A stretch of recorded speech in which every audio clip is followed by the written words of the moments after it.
This is my 1986 Nissan 300ZX. It's the Z31 model and it's a very old car. As you can see, it's not in the best condition as it's been serving me as a workbench and as a storage unit. But in this miniseries, all of that is going to change, hopefully. So a little backstory of how I acquired this car in the first place is that me and my friends wanted to get a drift car, something we could just thrash around and not worry about screwing up. And for some reason, we decided to get this 300ZX as opposed to a cheap little Miata. But anyways, we bought it off some dude off of Facebook Marketplace for only 700 bucks.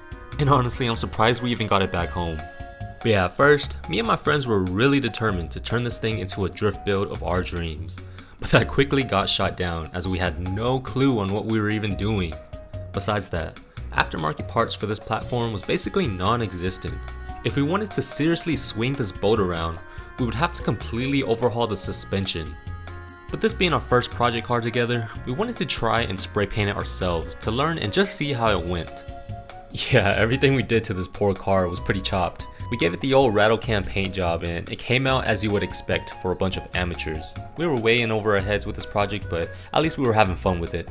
And so one of the other few mods that we did to this car was that we attempted to throw in some coilovers to, stiffen up the suspension and have somewhat better handling. Well, at the time we were some broke boys, so instead of buying proper coilovers that would have cost us over 1,000 bucks, we decided to go with a set of S13 coilovers, which were only 300 bucks.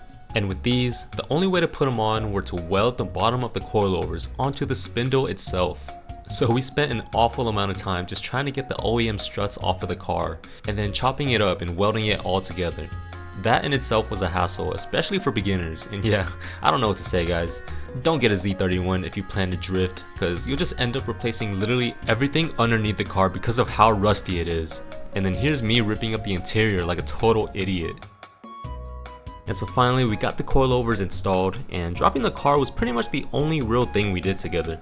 Later on I ended up doing small maintenance things like fixing the clutch and brake lines, but other than that she's been parked for years now in my driveway, just waiting to be fixed.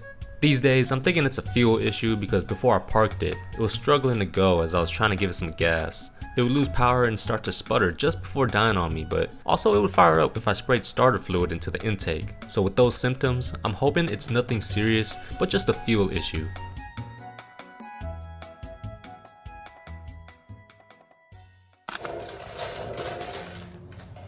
Yes, but as you guys know, I did just pick up an Acura RSX, so I kind of just have too many projects going on at the same time.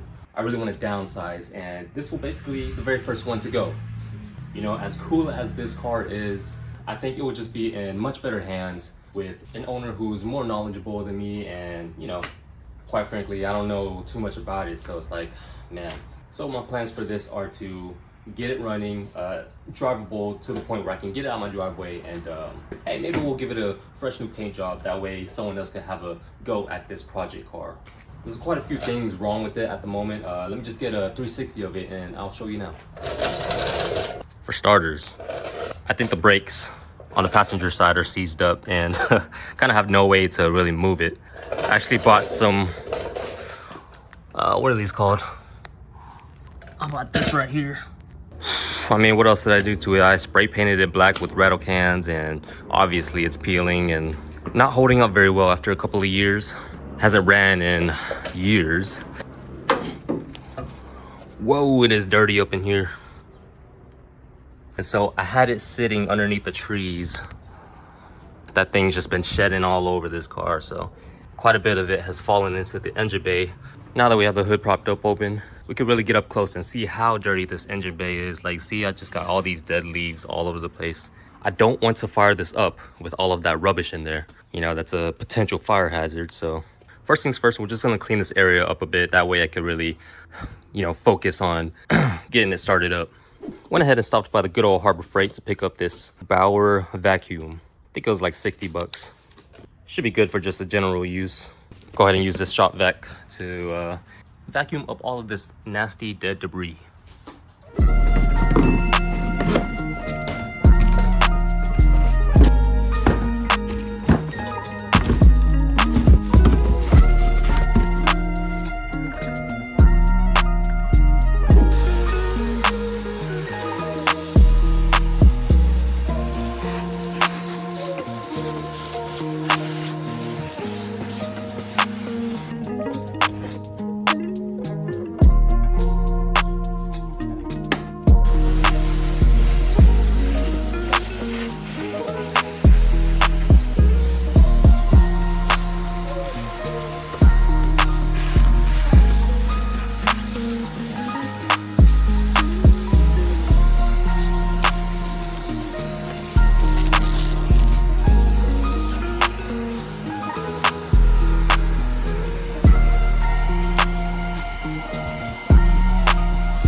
happening? We're back here at the junkyard.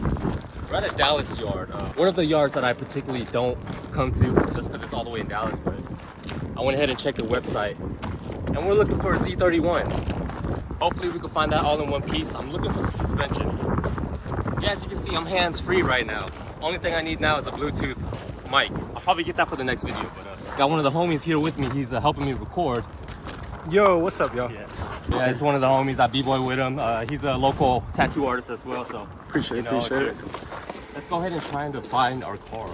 We're looking for a Nissan, but it's kind of hard to tell where we are. We got a sea of dead cars right now. I feel like we already passed it. Let's keep walking. You know what's crazy too? I'm using a lot of my peripheral vision just to try not to fall. Yeah, there's just so much stuff. I'm like, all right. Yeah, there's so much shit on the ground. You kind of have to watch where you're going. Sometimes you'll see like random engines and random like just car parts. This one's cool because it is somewhat kind of like formal. Yeah, like everything's already lifted up for you. So, but yeah, this is Isaac's kind of like first time around at an actual junkyard. So I figure let him tag along and see, how it goes. Yeah, this is wild, dude. It's so different. The only thing that always trips me up is this right here. The way they have them on the rims like that. Oh yeah, that's yeah, so wild. Sketchy, huh? That's so, dude. And it's not just one. It's all these cars that have just a rim. Surprisingly enough, they're actually pretty stable. Like I'll get up underneath there and just shake the car. It's fine. Damn. All right, man. Y'all see this right here?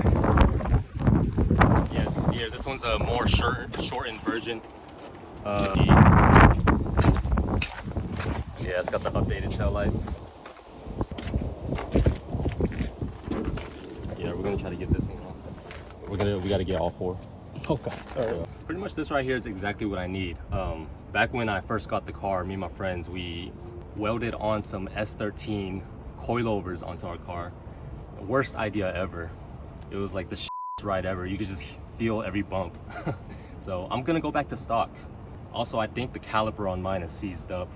I don't know if I should take this one or if I should just clean out the one that's already on there. So we'll see. But let's get to work. We just got to take off the top 3 bolts and try to get it off of the axle. So, all right, putting Isaac to work here. Did I not bring an extra ratchet? I found this little multi-tool. I don't even know where I got this from, but yeah, this works. All right, so in order to take off this whole strut assembly off, I just got to take off the caliper, and then up top we've got 3 nuts to take off. And there's a couple of bolts on the very bottom that we got to take off as well. For the brake caliper, you've got these 2 big old 17s on the back. Pretty standard stuff. Really, I'm just taking off whatever bolts that I see that are in the way. It's a good thing these are pretty loose already. They're not so badly rusted out. That's the one thing about these old cars. You gotta worry about the rust. Some of these parts don't ever get knocked loose. And these just get stuck in there. You would have to blowtorch it out. But today is not the case, and let's hope it stays that way. This is actually a pretty cool view. Is it? This is a sick ass view right here. It's cinematic? Dude, yeah. I don't have a flat head, but I'm just trying to knock this loose.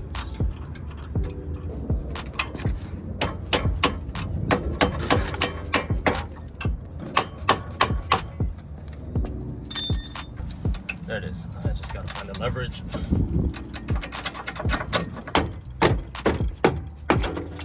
Oh yeah. Okay. This middle piece will be a lot easier to take without. Through this angle, right? Nah, see, this is part of the main part. You got to get this part. This part. Yeah, yeah. So kind of just wedge it in there and then pull it off one way or another. All right, let's get that in there. Yeah, right there. Exactly.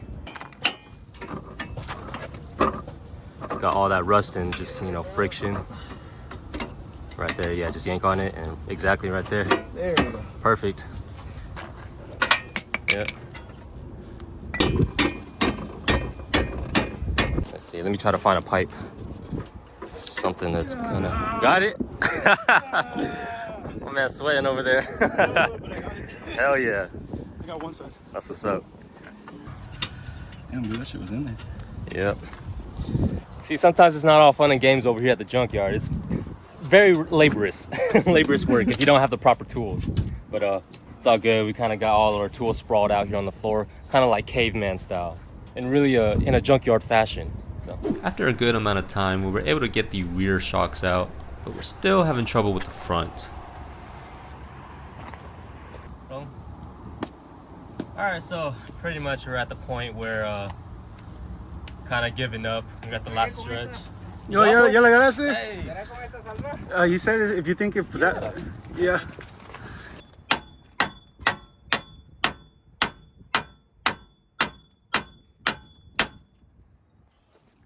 Trying to take that axle out for this guy right here. He was asking if we had any tools. I'm thinking you might need a big old sledgehammer for that thing, but yeah, he doesn't need that axle anyway, so it doesn't matter if it shrooms out. But that motherfucker is stuck in there. All right, so like what I was saying before, we're about at that time where you're stuck on that very last bolt and you're about to give up. Kind of just laying there rethinking your life choices, but for a solution, instead of trying to muscle this entire thing out, I'm just gonna drop this entire, I'm gonna remove everything that's attached to this hub, try to drop this entire arm and see if that gives me more leverage to pull that strut out.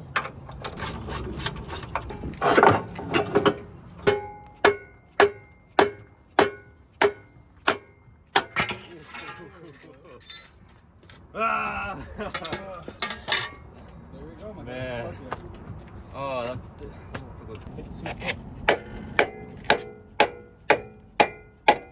yeah. Woo.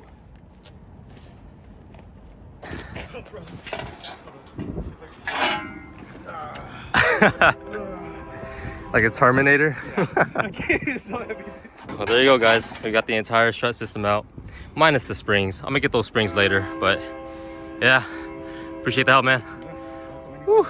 We're gonna go ahead and gather up, clean everything up, and I'm gonna see y'all at home. Whew. All right, something we should grab quick that I noticed. This piece right here is part of the wheel. Oh shit.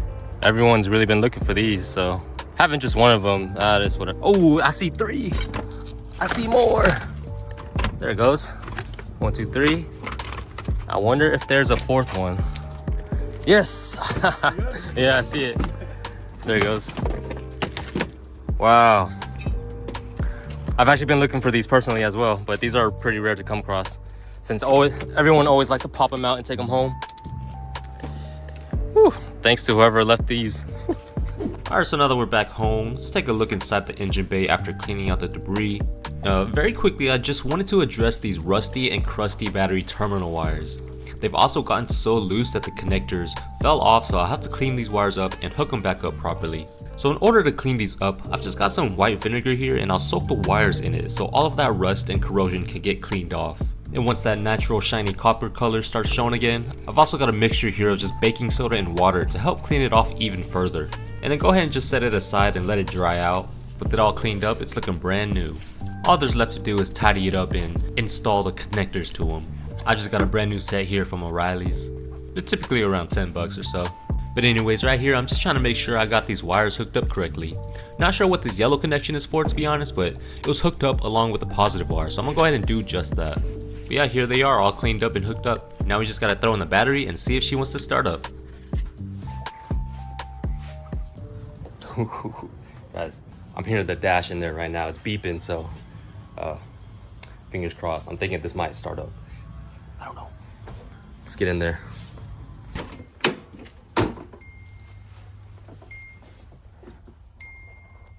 It's getting power to it at least.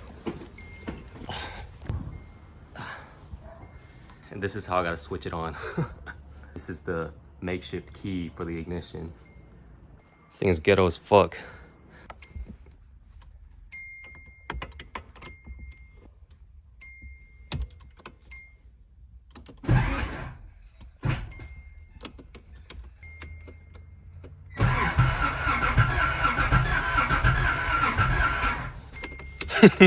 All right.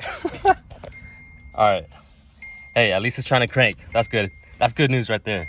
I don't want to try to turn it over anymore. I think I'm going to try to get some fresh gas up in there. Maybe swap out that fuel filter first, and then I think that was the main problem before. It was having issues get some gas into the engine. I remember as I was driving down the road, you know, it would kind of cut in and out. It felt like it was struggling to get some gas up in there, so. Alright, so now what I'd like to do is I want to move this car all the way out into the driveway. That way I can have some more room to work on it. And seeing that it doesn't want to start up for me, I'm gonna have to push the car with manpower.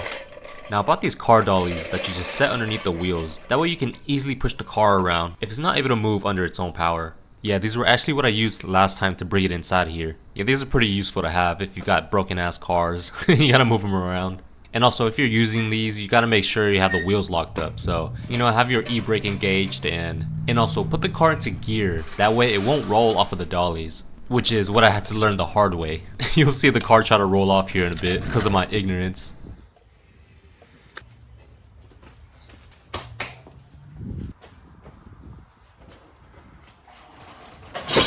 Oh, I already fell. God damn it. Let's do this side at least. I already fell on the rear.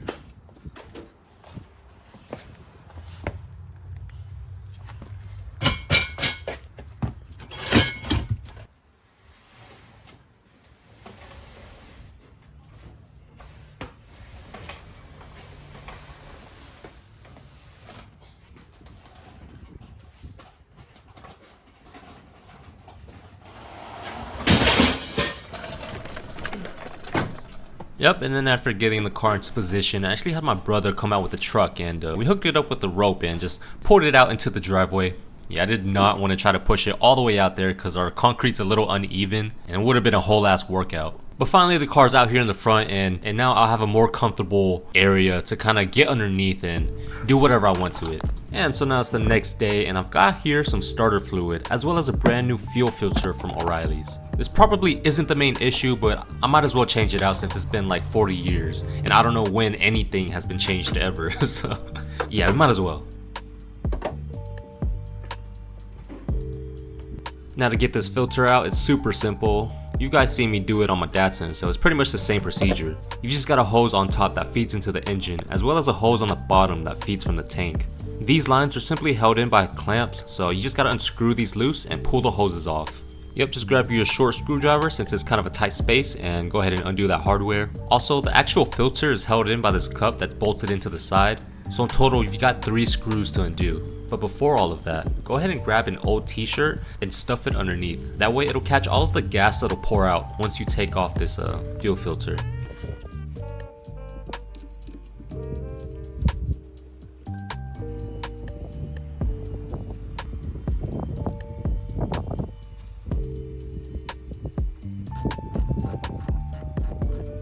Yeah, these rubber hoses that are on there pretty good. I had to use a pair of grips just to twist and pull it at the same time.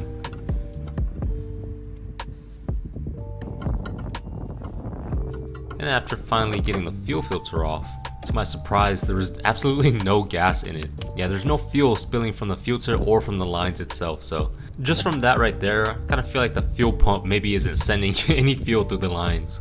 But anyways, here's a comparison from the old to the new filter. You can tell how to put it in because it's kind of like the same shape.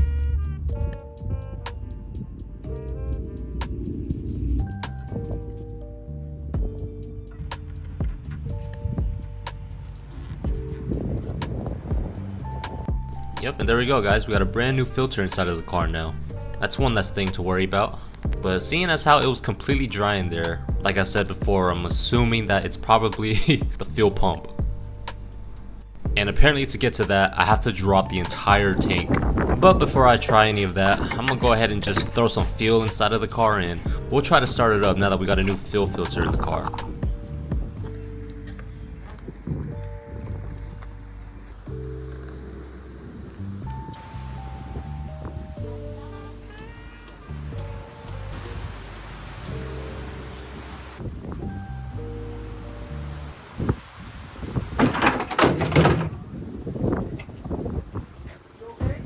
Good. No, I don't have the hood. It's not hooked up.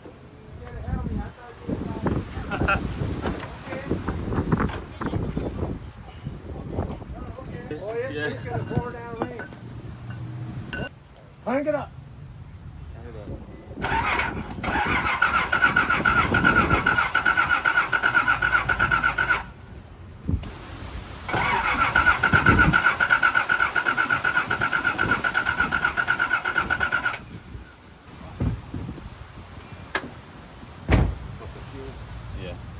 I think it's definitely that fuel pump.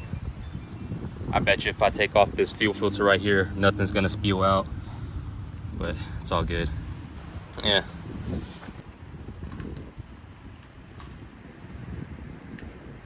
I don't know how long this video is gonna run for. Maybe I'll just end it off right here since finally got it back up here in the driveway. Next video we'll tackle the fuel issue. I'm gonna have to go in and take a look at the fuel pump.